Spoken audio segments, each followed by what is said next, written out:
Doctorate వాయిస్కి స్వాగతం. గత 2 వీడియోస్లో స్కూల్ కరికులం ఎలా ఉండాలి, తర్వాత ఇంటర్మీడియట్ తీసుకెళ్ళి హై స్కూల్లోనే మర్జ్ చేయాలని చెప్పడం జరిగింది. మొదటి వీడియోలో స్కూల్ యొక్క కరికులం గురించి ఒక ఐడియా మాత్రమే ఇవ్వడం జరిగింది. ఈ వీడియోలో స్కూల్ కరికులం గురించి ఇన్ డీటెయిల్గా ఎక్స్ప్లెయిన్ చేయడం జరుగుతుంది. తర్వాత ప్రైమరీ స్కూల్లో up to 4th standard primary school అని మనం అనుకున్నాం. ఈ స్కూల్ కరికులం ఎలా ఉండాలి, సిలబస్ ఎలా ఉండాలి. ఈ ప్రైమరీ స్కూల్ మొత్తం కూడా ఓరల్ టీచింగే ఉండాలి, ఓరల్ లెర్నింగే ఉండాలి. అంటే చైల్డ్ ఓరల్గా నేర్చుకోవాలి అన్ని, తను మాట్లాడడం ద్వారా, తను చూడటం ద్వారా, ఆడిటరీ ద్వారా ఈ విషయాల్లోనే ఉండాలి. అంటే ఏమి రాయటం అనేది ఎక్కువ ఉండకూడదు, ఎక్సెప్ట్ కొన్ని సబ్జెక్ట్స్, మ్యాథమెటిక్స్ లాంటి సబ్జెక్ట్స్ తప్ప మిగతా వాటికి ఎక్కువ ఓరల్గా ప్రాక్టీస్ చేయడం అవసరం ఉంటుంది. అయితే ఎగ్జామినేషన్స్ కంప్లీట్గా క్యాన్సిల్ చేయాలి వీటికి. ప్రైమరీ స్కూల్లో క్యాన్సిల్ చేసి గ్రేడింగ్ సిస్టమ్ పెట్టాలి. గ్రేడింగ్ కూడా బాగా పెర్ఫామ్ చేస్తే A+ అని, A grade, B+, B grade, C grade ఇట్లా పెట్టాలి. అంటే మిడిల్ స్కూల్కి వెళ్ళేటప్పటికి ఈ చైల్డ్ ఏ ఫీల్డ్లో బాగా ఉన్నాడు, ఏ సబ్జెక్ట్లో స్ట్రాంగ్గా ఉన్నాడు, కాలిగ్రఫీ, హ్యాండ్ రైటింగ్ ఎలా ఉంది, ఏ రేంజ్లో ఉంది, తర్వాత ఓరల్ రీడింగ్, ఒక టెక్స్ట్ ఎలా చదువుతున్నాడు, ఏ సబ్జెక్ట్ అయినా కానివ్వండి, తెలుగు కానివ్వండి, హిందీ కానివ్వండి, ఇంగ్లీష్ కానివ్వండి, ఓరల్ రీడింగ్ అంటారు, అది ఎలా చదువుతుంది. తర్వాత ఆర్టికులేషన్ ఎలా ఉంది, ఎక్స్ప్రెషన్, ఉచ్చారణ ఎలా ఉంది, ఏ సబ్జెక్ట్లో ఎలా ఉంది, ఇది కూడా ఇంపార్టెంట్. తర్వాత లిసనింగ్, మనం బాగా నెగ్లెక్ట్ చేస్తుంది మన ఎడ్యుకేషన్ సిస్టంలో. లిసనింగ్ అనేది లేదు, హియరింగ్నే లిసనింగ్ అనుకుంటున్నాం. వినడం అంటే ఏదో విన్నాము మర్చిపోయాం అన్నట్టుగా ఉంటుంది. లిసనింగ్ స్కిల్స్ ఎలా ఉన్నాయి, లిసనింగ్ అండ్ అండర్స్టాండింగ్ స్కిల్ అనేది ఇంపార్టెంట్. దీనికి కూడా ప్రయారిటీ ఇవ్వాలి ప్రైమరీ స్కూల్లో.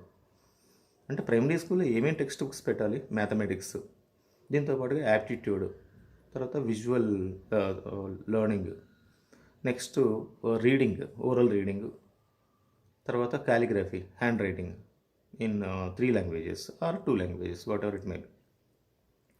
ఇది ప్రైమరీ స్కూల్ సిస్టమ్. అయితే ప్రాజెక్ట్స్ని ఇవన్నీ చేపిస్తున్నారు. ఇప్పుడు కొన్ని యాక్టివిటీస్ బాగానే ఉన్నాయి. అయితే ఏంటంటే విదేశాల నుంచి కాపీ చేసి ఇక్కడ పెట్టేస్తున్నాము. అన్నీ చేస్తున్నాం కదండి, ఇవన్నీ చేస్తున్నాం అన్నారు కదా పిల్లలు, ఇప్పుడు అనేది మన క్వశ్చన్ వస్తుంది. అన్నీ చేస్తున్నారు, చివరికి ఎగ్జామ్ పెడుతున్నారు, మార్క్స్ ఇస్తున్నారు. ఆ మార్క్స్ చూసేసి పేరెంట్స్ ఇదే ఓకే అనుకుంటున్నారు. దీంతో ఏమవుతుంటే ఆ చేసిన ప్రాజెక్ట్స్ అన్నీ ఇవన్నీ కూడా వేస్ట్ అయిపోతున్నాయి. దానికి ఎటువంటి గ్రేడింగ్ ఇవ్వట్లేదు ప్రాజెక్ట్కి. అసలు ఎగ్జామ్స్ అనేది అవసరం లేనప్పుడు ప్రాజెక్ట్ ప్రయారిటీ పెరుగుతుంది. మనం చేయాల్సినవి చేసి చివరికి ఎగ్జామ్ పెట్టేసి మార్క్స్ ఇచ్చేసినప్పుడు దానికి ఒక వాల్యూ ఉండదు. అది ఫస్ట్ చేయాల్సింది. అంటే ప్రైమరీ స్కూల్లో మనం కరికులంని ఎలా డిజైన్ చేయాలంటే ఏ సబ్జెక్ట్స్ ఎంతవరకు అవసరం స్టూడెంట్కి, మ్యాథమెటిక్స్ ఎలా చెప్పాలి, తర్వాత టేబుల్స్, చార్ట్స్, తర్వాత ఇప్పుడు అర్థమెటిక్ చాలా ఇంపార్టెంట్. ఆ స్టేజ్లో ఎడిషన్స్, సబ్స్ట్రాక్షన్స్ ఇటువంటివన్నీ ప్రైమరీ స్కూల్లోనే కొంచెం స్టార్ట్ అవ్వాలి. యాప్టిట్యూడ్, తర్వాత ఓరల్ రీడింగ్ ఎందుకు లాంగ్వేజెస్ చిల్డ్రన్లో ఎందుకు డెవలప్ కావట్లేదంటే ఓరల్ రీడింగ్ అనేది లేదు. ఓరల్ రీడింగ్ అనేది చాలా ఇంపార్టెంట్. ఎలా అంటే ఇప్పుడు ఈ వేదిక పాఠశాలలో కానీ, మదరసాల్లో కానీ, తర్వాత చర్చెస్లో కానీ వీళ్ళు పిల్లల్ని ఓరల్గా డీల్ చేస్తుంటారు. ఖురాన్ ఓరల్గా చదవటం, గీత ఓరల్గా చదవటం, బైబిల్ ఓరల్గా చదవటం, అట్లా ప్రాక్టీస్ చేస్తున్న కొద్దీ ఆర్టికులేషన్ బాగా పెరుగుతుంది, ఫ్లూయెన్సీ కూడా పెరుగుతుంది. అది చేయట్లేదు ప్రైమరీ స్కూల్లో లేదు, మిడిల్ స్కూల్లో లేదు. హై స్కూల్కి వచ్చేసరికి బట్టి పట్టేస్తున్నారు లాంగ్వేజ్ని కూడా, అంటే గ్రిప్ ఉండట్లేదు.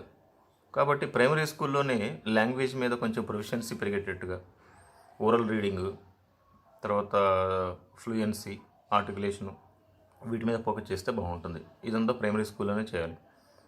మనం చెప్పుకున్నది ఏంటి, మ్యాథమెటిక్స్, యాప్టిట్యూడ్, కొంచెం సైన్సు, తర్వాత language, oral reading, oral speaking, వీటి మీద కొంచెం ట్రైనింగ్ ఇస్తే ప్రైమరీ స్కూల్ వరకు కంప్లీట్ అయిపోతుంది. మిడిల్ స్కూల్ ఎలా ఉండాలి? మిడిల్ స్కూల్లో 2 టైప్స్ ఆఫ్ టీచింగ్ ఉండాలి. ఒకటి ఏంటంటే థియరీ, రెండోది ఏంటంటే ప్రాక్టికల్స్. కొన్ని సబ్జెక్ట్స్కి థియరీకి ఈ మార్క్స్ ఇవ్వచ్చు, కొన్ని సబ్జెక్ట్స్కి గ్రేడ్ ఇవ్వచ్చు, ప్రాజెక్ట్స్ లాగా చేసుకోవచ్చు. అంటే మిడిల్ స్కూల్లోకి ఎంటర్ అయిన స్టూడెంట్కి సైన్స్లో ప్రాజెక్ట్స్ ఏం చేస్తున్నారంటే, మన ఎడ్యుకేషన్ సిస్టమ్ అంతా ఫారెన్లో ఏదో జరుగుతుంది, అది కాపీ చేసుకొచ్చి ఇక్కడ పెట్టేస్తున్నారు, కానీ అది సక్సెస్ అవ్వట్లేదు.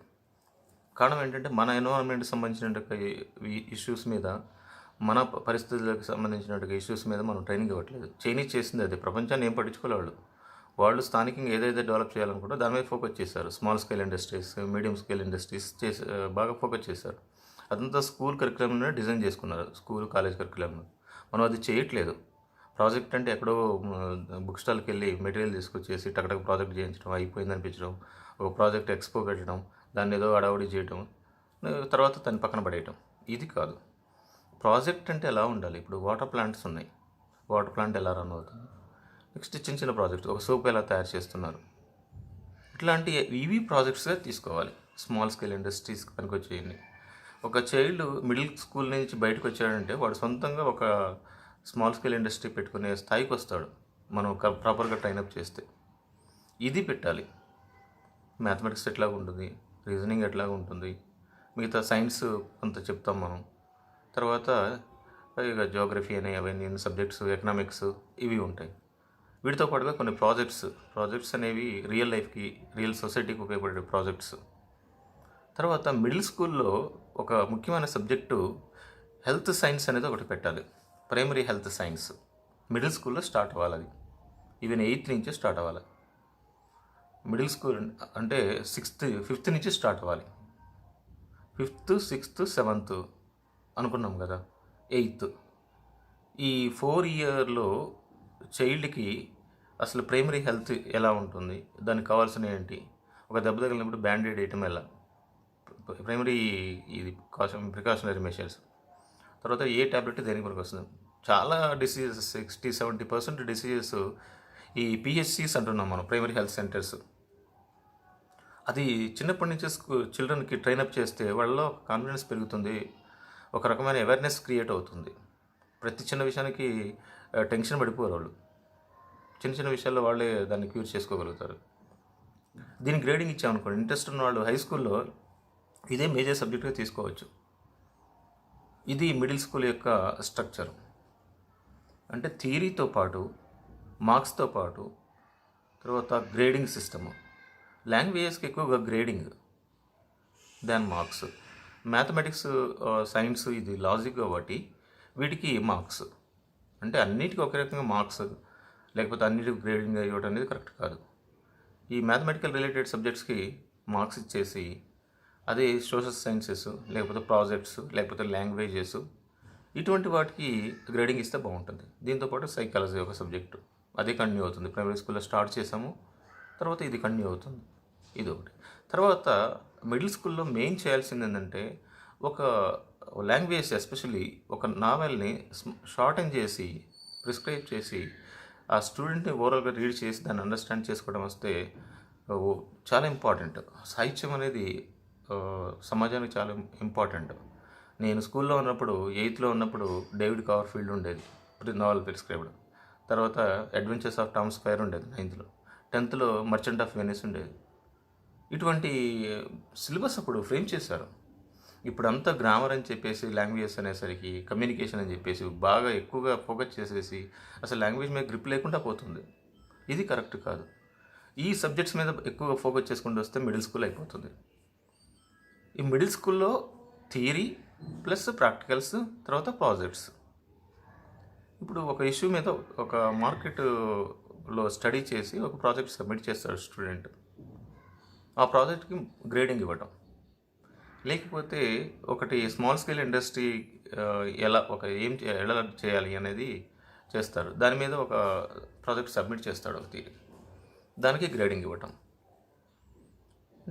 అంటే ప్రతి దాన్ని మార్క్స్తో పోల్చుకుంటూ పోతే నాణ్యత రాదు, నైపుణ్యం రాదు. వీళ్ళు సమాజానికి పనికొచ్చే విద్యార్థులుగా తయారవ్వరు. ఎంతసేపు బట్టి పట్టడం, ఎగ్జామ్ రాయడం, సర్టిఫికేట్ తెచ్చుకోవడం, ఉద్యోగం కోసం చూడటం. గవర్నమెంట్ ఎన్ని వేల ఉద్యోగాలు ఇస్తుంది, 2 లక్షల ఉద్యోగాలు ఇస్తుంది. ఎన్ని ఉద్యోగాలు వస్తున్నాయి సంవత్సరానికి? ప్రైవేట్ ఉద్యోగాలు ఎన్ని ఉన్నాయి? ఆ ఉద్యోగాలు ఏ స్థాయిలో ఉన్నాయి, ఎట్లా ఉన్నాయి ప్రైవేట్ ఉద్యోగాలు?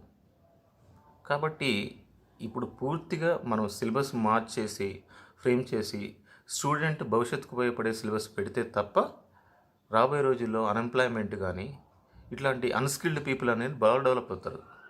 స్కిల్ సొసైటీ అని, స్కిల్ వరల్డ్ అని, స్కిల్ బేస్డ్ సొసైటీ అని గొప్ప గొప్ప పదాలు ఉపయోగిస్తున్నాం మనం. ఇదంతా ఏంటంటే ఫారెన్ నుంచి పట్టుకొస్తున్నాం. ఇది కరెక్ట్ కాదు. నువ్వు ఒక విత్తనం వేసిన వచ్చి బాగా జాగ్రత్తగా పెంచి పోషించి మొక్కని సరైన దారిలో పెడితే ఆ చెట్టు మంచి ఫలాలు ఇస్తుంది.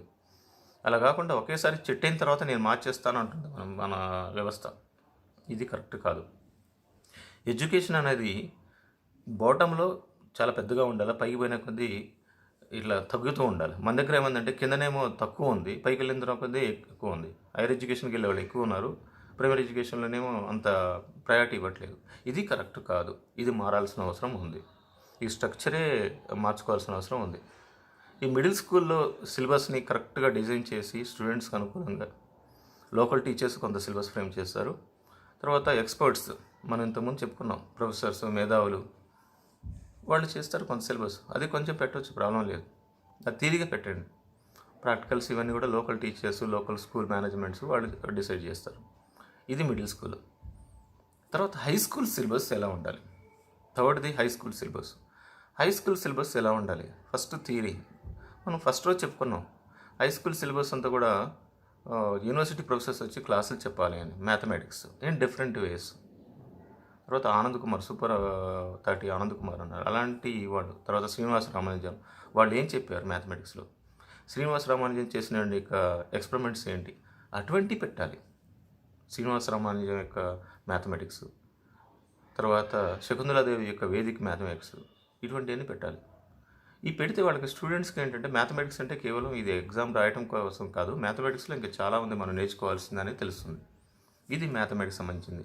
తర్వాత యాప్టిట్యూడ్ అని లాస్ట్ టైం మనం డిస్కస్ చేసుకున్నాం. యాప్టిట్యూడ్, తర్వాత ఈ యొక్క యాటిట్యూడ్, వీటికి సంబంధించిన సిలబస్ను కూడా కొంచెం మనం అప్డేట్ చేయాల్సిన అవసరం ఉంది, మార్చుకోవాల్సిన అవసరం ఉంది.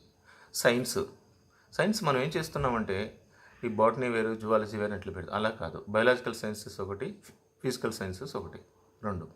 ఫిజిక్స్, కెమిస్ట్రీ ఒక టెక్స్ట్ బుక్ ఉంటుంది, బాటనీ, జువాలజీ ఒక టెక్స్ట్ బుక్ ఉంటుంది. రెండే టెక్స్ట్ బుక్స్ ఉంటాయి. ఈ రెండు థియరీ ఉంటుంది. ఈ థియరీ మీరు ఎంతనే పెట్టుకోండి, మీరు థియరీ ఫుల్గా పెట్టండి, మార్క్స్ కరెక్ట్గా పెట్టండి. దీనికి సంబంధించిన ప్రాక్టికల్స్ సొసైటీకి అప్లై అయ్యేటట్టుగా చూడండి. ఆ ప్రాక్టికల్స్కి గ్రేడింగ్ ఇవ్వండి, మార్క్స్ ఇవ్వకండి. ఎందుకంటే ఇంటర్మీడియట్లో బాటనీ, జువాలజీ, ఫిజిక్స్, కెమిస్ట్రీ అని ల్యాబ్స్ ఉంటాయి.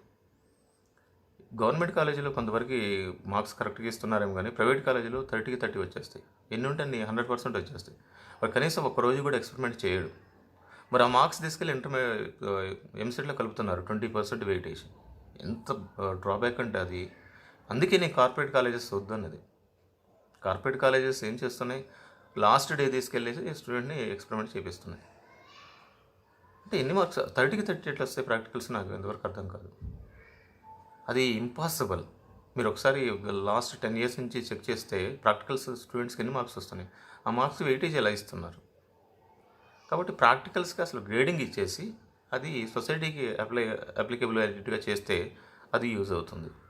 అది ప్రాక్టికల్స్ అనేది ఎలా ఉండాలి, అంతేకాని దీంట్లో మార్క్స్ కలపడం అనేది కరెక్ట్ కాదు. థియరీ వరకు మ్యాథమెటిక్స్ ఒక టెక్స్ట్ బుక్ 100 మార్క్స్ పెట్టేసుకోవచ్చు. ఎంతైనా సిలబస్ పెట్టండి, మీ ఇష్టం. మీరు ఐఐటి పెట్టుకుంటారా, జేఈ పెట్టుకుంటారో, లేకపోతే ఎంఐటి సిలబస్ పెట్టుకుంటారో మీ ఇష్టం. అది మంచి టీచర్స్, ప్రొఫెసర్తో చెప్పించండి. తర్వాత ఫిజికల్ సైన్సెస్, ఫిజిక్స్, కెమిస్ట్రీ అది ఒక టెక్స్ట్ బుక్. తర్వాత బాటనీ, జువాలజీ ఒక టెక్స్ట్ బుక్. ఇది అవుతుంది, సైన్స్ తోటి అయిపోతుంది. మ్యాథమెటిక్స్ అయిపోయింది, సైన్స్ అయిపోయింది. సోషల్ సైన్సెస్ ఒకటే text book. Geography, history, economics, political science, politics ఇది. నెక్స్ట్ వీలైతే ఇండియన్ కాన్స్టిట్యూషన్. మన సిస్టంలో ఇంకొకటి ఏంటంటే ప్రాబ్లం, ఇండియన్ కాన్స్టిట్యూషన్ అనేది స్టూడెంట్కి అసలు ఒక పొలిటికల్ సైన్స్ చదివితే తప్ప, ఎంఏ పొలిటికల్ సైన్స్ తప్ప కాన్స్టిట్యూషన్ అనేది తెలియదు. అందుకే ప్రైమరీ స్టేజ్ నుంచే Indian constitution first fundamental rights, duties అని పెట్టుకుంటూ ప్రైమరీ స్కూల్లో కొంత, మిడిల్ స్కూల్లో కొంత, హై స్కూల్లో కొంచెం ఎక్స్టెన్సివ్గా. ఇప్పుడు ఎఫ్ఐఆర్ అంటే ఏంటి, తర్వాత లాస్లు ఏమున్నాయి. ఈ 10th క్లాస్కి వచ్చేసరికి ప్రతి ఇష్యూ మీద ఈ స్టూడెంటు ఒక ప్రాజెక్ట్ సబ్మిట్ చేస్తాడు. తనకి ఇష్టమైతే ఒక మ్యాథమెటిక్స్లో ఒక టాపిక్ మీద ఒక చిన్న డిసర్టేషన్ లాగా, థీసిస్ లాగా సబ్మిట్ చేస్తాడు. రీజనింగ్ మీద చేయొచ్చు, లేకపోతే సైన్స్లో చేయొచ్చు, ఫిజికల్ సైన్సెస్లో చేయొచ్చు, బయాలజికల్ సైన్సెస్లో చేయొచ్చు. లేకపోతే పాలిటిక్స్లో చేయొచ్చు. పాలిటిక్స్ అంటే ఇండియన్ కాన్స్టిట్యూషన్ మీద చేయొచ్చు. ఇట్లా చేయటం వల్ల ఏంటంటే స్టూడెంట్ ఫర్దర్గా వెళ్ళినప్పుడు రేపు ప్రొఫెషనల్ కోర్స్కి వెళ్ళినప్పుడు ఈ ఫీల్డ్లో ఎక్సెల్ అవ్వడానికి రాణించడానికి ఛాన్సెస్ బాగా ఉంటాయి. అంటే స్కూల్ ఎడ్యుకేషన్ మనం ఏం చేస్తున్నాం ఎంతసేపు రొటీన్ సబ్జెక్ట్స్ తీసుకొని మార్క్స్ ఇచ్చేసి ఆ మార్క్స్ తీసుకొని బయటికి వెళ్ళిపోమంటున్నాం. వాళ్ళు ఒక కన్ఫ్యూజన్ స్టేట్లో ఉంటున్నారు. ఇక ఆల్టర్నేట్ లేదు కాబట్టి స్కూల్ అయిపోగానే ఇంటర్మీడియట్కి వెళ్ళిపోతున్నాడు. వేరే ఆల్టర్నేట్ లేదు ఇక్కడ. అందుకే ఫస్ట్లో ఏం చేశారంటే మార్క్స్ పెట్టారు. All of A sudden marks అంటే అందరూ ఇట్లాంటి ప్రాబ్లమ్స్ వస్తున్నాయని చెప్పేసి మళ్ళీ గ్రేడ్స్ అన్నారు. మళ్ళీ గ్రేడ్స్ చేసేసి మార్క్స్ పెట్టారు. అలా కాదు, మార్క్స్ కొన్ని సబ్జెక్ట్స్కి, గ్రేడ్స్ కొన్ని సబ్జెక్ట్స్కి అట్లా డివైడ్ చేసి పెట్టినప్పుడు ప్రాబ్లం రాదు. ఇది ఏం చేస్తున్నారంటే ఆల్టర్నేట్ ఇమీడియట్గా ఇది కొలాప్స్ చేసేసి ఇంకో సిస్టమ్ క్రియేట్ చేద్దాం అనుకున్నారు. అలా చేయడం కుదరదు. ఉన్న సిస్టమ్నే బాగు చేసుకోవాలి మనం. ఇప్పుడు లేని సిస్టమ్ను కొనుక్కొచ్చుకోవడం కంటే ఉన్న సిస్టమ్ను బాగు చేసుకుంటూ వెళ్ళడం బెటర్. ఉన్నదాన్ని రిఫార్మ్ చేసుకుంటూ వెళ్ళడం బెటర్. అటువంటి సిస్టమ్ రావాలి మనకి. కొన్ని సబ్జెక్ట్స్ థియరీ, కొన్ని సబ్జెక్ట్స్ ప్రాక్టికల్స్, కొన్ని సబ్జెక్ట్స్ ప్రాజెక్ట్స్. అయితే గ్రేడింగ్ దేనికి ఏటికి ఇవ్వాలి, తర్వాత మార్క్స్ దేనికి ఇవ్వాలి. ఇప్పుడు 10th క్లాస్ అయ్యేసరికి స్టూడెంట్కి primary school, middle school, high school అయ్యేసరికి ఈ టోటల్గా వీళ్ళకి వచ్చిన పెర్ఫార్మెన్స్ని బట్టి తెలిసిపోతుంది. ఇప్పుడు మనం అనుకున్నాము ఇంటర్మీడియట్ రద్దు చేయాలనుకున్నాం. ఇప్పుడు స్టూడెంట్ ఇంజనీరింగు, మెడిసిన్, అగ్రికల్చర్ ఇవన్నీ ఎగ్జామ్స్ పెడుతున్నారు. అసలు ఈ ఎగ్జామ్స్ అవసరం లేదు, ఇలా పెట్టాల్సిన అవసరం లేదు. ఇంజనీరింగ్ ఎంట్రన్స్ ఒకటి, అగ్రికల్చర్ ఎంట్రన్స్ ఒకటి, మెడికల్ ఎంట్రన్స్ ఒకటి, తర్వాత ఫార్మసీ ఎంట్రన్స్ ఒకటి, తర్వాత ఇంకా డిఫరెంట్ ఫీల్డ్స్లో ఇట్లా పెట్టుకుంటూ పోతే అన్నీ దేని సపరేట్ పెడితే ఏది ఇంట్రెస్ట్ ఉందో అది రాసుకుంటారు వాళ్ళు. ఈ దేంట్లో వాళ్ళు ఎక్సలెన్స్ ఉందో దాంట్లో ప్రిఫర్ చేస్తారో రాస్తారు. అలా కాకుండా కేవలం ఇంజనీరు, డాక్టరు అనేది మనం ఒక బ్రాండ్ వేసేసాం. అది ఎప్పటివరకు నడిచిందంటే గ్లోబలైజేషన్ రాకముందు వరకు నడిచింది. ఇప్పుడు గ్లోబలైజేషన్లో ఏ సబ్జెక్ట్ అయినా ఒకటే, అన్ని సబ్జెక్ట్స్కి సేమ్ ప్రయారిటీ ఉంది. కాబట్టి ఇప్పుడు కొంతమందికి గ్రాఫిక్స్ అంటే ఇంట్రెస్ట్ ఉంటుంది, డిజైనింగ్ అంటే ఇంట్రెస్ట్ ఉంటుంది, వాళ్ళు ఆ ఫీల్డ్లో వెళ్తారు. 10th తర్వాత స్టూడెంట్ డిసైడ్ చేసుకుంటాడు. 10th తర్వాత స్టూడెంట్కి ఒక ఐడియా వస్తుంది, ఓకే నేను ఈ ఏరియాలో బాగున్నాను, స్ట్రాంగ్గా ఉన్నాను కాబట్టి ఈ ఫీల్డ్లో వెళ్దాను. అప్పుడు పేరెంట్ కూడా దాన్ని చూసి చెక్ చేసుకుంటే తెలిసిపోతుంది, టీచర్స్ కూడా తెలిసిపోతుంది. అప్పుడు ఇంటర్మీడియట్ అనేది ఎప్పుడైతే లేదో గ్రాడ్యుయేట్కి డైరెక్ట్గా ఎంటర్ అయిపోతాడు స్టూడెంట్. ఒక స్టూడెంట్కి చిన్నప్పటి నుంచి ఇప్పుడు ఎల్కేజీ నుంచి లేకపోతే ఫస్ట్ క్లాస్ నుంచి primary school, middle school, high స్కూల్లో కాన్స్టిట్యూషన్ బాగా ఇంట్రెస్ట్ అనుకోండి, అతను లా కోర్స్కి వెళ్ళిపోతాడు 4 ఇయర్లకి. తర్వాత వాడికి సైన్స్ మీద బాగా ఇంట్రెస్ట్ ఉందనుకోండి, అప్పుడు ఫార్మసీకి వెళ్ళొచ్చు.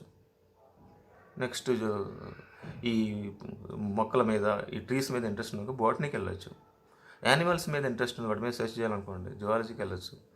తర్వాత ఈ యొక్క డిసీజెస్ మీద ఇంట్రెస్ట్ ఉందంటే కెమిస్ట్రీకి వెళ్ళొచ్చు. అంటే అతను అది చాయిస్, అతను తీసుకుంటాడు అది ఛాన్స్. అటువంటి ఛాయిస్ ఉండాలంటే వాళ్ళకి ఎక్స్పోజర్ రావాలి. అంత ఇండివిజువల్గా ఆలోచించే కెపాసిటీ మనం క్రియేట్ చేయాలి. అది చేయాల్సిన అవసరం ఉంది. అందుకే నేను ఫస్ట్ వీడియోలో చెప్పింది ఏంటంటే ప్రైమరీ స్కూల్ సిలబస్ డిఫరెంట్గా ఉండాలి, మిడిల్ స్కూల్, హై స్కూల్ యొక్క ఈ 3 సిలబస్లో ప్రజెంట్ ఉన్న సిలబస్కి కంప్లీట్గా మార్చాల్సిన అవసరం ఉందని చెప్పింది. అది ఈ సిలబస్ పూర్తిగా తీసేయమని కాదు, కొత్తది పెట్టమని కాదు. ఈ సిలబస్ కొంత ఉంచేసి కొంత సిలబస్ని ప్రాక్టికల్స్ తర్వాత ఇటువంటి విషయాల్లో పెడితే స్టూడెంట్కి ఒక క్లారిటీ వస్తుంది ఎడ్యుకేషన్ మీద, తను ఏం చదవాలి, ఎలా చదవాలి అనేది. అప్పుడు వాడి యొక్క గ్రోత్ చాలా బాగుంటుంది. దీంతో ఈ సూసైడ్స్ ఇటువంటివి కూడా తగ్గిపోతాయి. స్టూడెంట్స్లో ఒక రకమైన కాన్ఫిడెన్స్ బిల్డప్ అవుతుంది. వాళ్ళు మంచి పౌరులుగా తయారవుతారు, వాళ్ళ కెరీర్ డెవలప్ చేసుకోరు. అప్పుడు జాబ్ గురించి ఆలోచించరు. చదువు కేవలం ఉద్యోగం కోసమే, క్లరికల్ ఉద్యోగం కోసమే అనే కాన్సెప్ట్ పోయిన రోజు మన వ్యవస్థ బాగుపడుతుంది. గవర్నమెంట్ జాబ్స్ ఎన్ని ఉన్నాయి, ప్రైవేట్ జాబ్స్ ఎన్ని ఉన్నాయి. ఇన్ని లక్షల మంది ఎందుకు చదువుతున్నారు అంటే ఎందుకు చదువుతున్నావు అని మీరు ఎల్కేజీ పిల్లవాడిని అడిగినా, యూకేజీ పిల్లవాడిని అడిగినా జాబ్ కోసం అంటాడు, సర్వీస్ అంటాడు, కానీ ఏం చేయడు. అటువంటి సిస్టమ్ మనం తయారు చేస్తున్నాం. కాబట్టి ఈ యొక్క ప్రాసెస్ మొత్తం రీషఫల్ చేయాల్సిన అవసరం ఉంది. ప్రతి మీద ఆలోచించండి, ప్రతి పేరెంట్ ఆలోచించండి. తర్వాత ఈవెన్ మన నాయకులు కూడా ఆలోచించి వీటి మీద సరైన నిర్ణయం తీసుకుంటారని నేను ఆశిస్తున్నాను. ఇది నా అటెంప్ట్. పేరెంట్స్ కూడా మీరు చూసేవాళ్ళు ఒక 1 minute వీడియో చేయండి, దీని మీద ఒక చిన్న వీడియో చేయండి, చేసి మాకు లింక్ ఉంది, నేను మనకి డాక్టరేట్ వాయిస్ అనే దాంట్లో మీకు మెయిల్ ఉంటుంది. ఆ మెయిల్కి మీరు ఒక వీడియో చేసి, సింపుల్ వీడియో, చిన్న వీడియో, ఒక సెల్ఫీ లాగా తీసి అవునండి ఇది బాగుంది, ఈ సిస్టమ్ బాగుండాలి, లేకపోతే ఇలా ఉండాలి చేంజెస్ అని చెప్పేసి మీరు ఒక వీడియో చేస్తారండి. ఇటువంటివన్నీ కూడా రివ్యూ లాగా ఉపయోగపడతాయి. రేపు గవర్నమెంట్ ఏదన్నా మార్చాలనుకున్నప్పుడు ఈ సజెషన్స్ కూడా కన్సిడర్ చేస్తుందని నేను అనుకుంటున్నాను. అయితే దీనితోటి మనకి ఒక క్లారిటీ అనేది వచ్చింది అనుకుంటున్నాను నేను. Primary school, middle school, high school, తర్వాత సిలబస్ ఎలా ఉండాలి, తర్వాత ఈ యొక్క స్ట్రక్చర్ ఎలా డెవలప్ కావాలి, ఎలా ఉండాలనేది. ఇది థర్డ్ వీడియో, మూడో వీడియో. నెక్స్ట్ మీరు రివ్యూస్ మాత్రం రాయటం మర్చిపోకండి. మీ రివ్యూస్ని డాక్టరేట్ వాయిస్కి ఖచ్చితంగా పంపించండి. మీ సజెషన్స్ని పంపించండి, మీ వీడియోను కూడా పంపించండి, లేకపోతే ఆడియోను పంపించండి, మీ యొక్క కామెంట్ అన్న పంపించండి. అంటే ఒక మెరుగైన సమాజం కావాలంటే మనమే సమాజాన్ని సృష్టించుకోవాలి. సమాజం అనేది అంతరిక్షం నుంచి రాదు, ఆకాశం నుంచి రాదు. కేవలం రాజకీయ నాయకులు ఎవరో ఇంకోళ్ళు తయారు చేయరు. అందరం కలిస్తేనే ఒక సమాజం అవుతుంది. అటువంటి మెరుగైన సమాజం కావాలంటే మన ఆలోచన విధానం మారాలి, మన యొక్క ప్రాక్టీస్ కూడా ఉండాలి. దాన్ని ఇంప్లిమెంట్ చేయగలిగిన సామర్థ్యం కూడా మనకి ఉండాలి. ఇది ఈరోజు video. Next it is upside down, topsy turvy. It is about English version. Next video will be English version. It is about communication skills. So what is communication? That is the topic. What is communication? What are the possibilities? What are the advantages with the communication skills?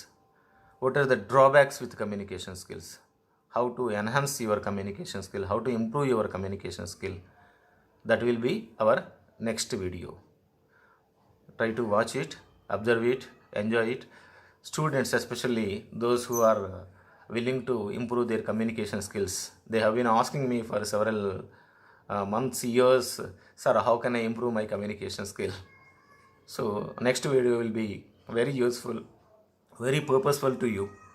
Try to watch it, try to enjoy it, and all the best to you.